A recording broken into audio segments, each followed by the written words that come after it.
In today's video, I'm going to teach you how to import a chart of accounts in Xero.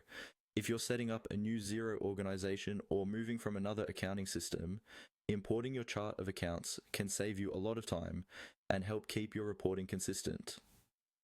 In this walkthrough, I'll guide you through the exact clicks you need to make, and I'll share a few tips along the way to help your import go smoothly.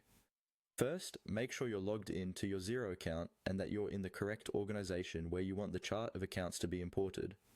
Once you're on the Xero dashboard, look towards the top menu bar and find the option labeled Accounting. Go ahead and click on Accounting.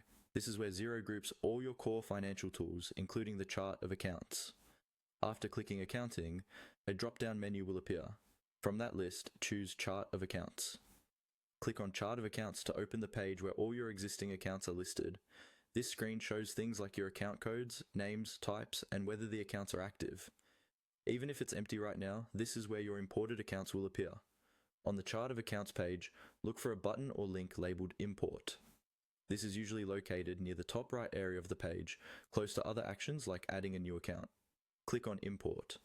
This will take you to the Chart of Accounts Uploader screen, where you can bring in a file instead of entering everything manually.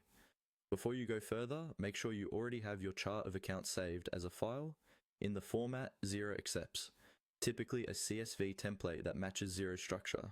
If you're not sure, you can usually download a sample template from this same page and adjust it to fit your needs. On the import screen, you'll see an option to browse for your file. Click on the Browse or Choose File button and then navigate to the location on your computer where your prepared chart of accounts file is stored. Select the correct file and confirm your choice. Once the file name appears on the screen, review that it's the right one, then click on the Import button to start the upload.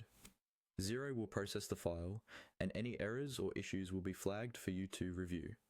After a successful import, your chart of accounts will be available.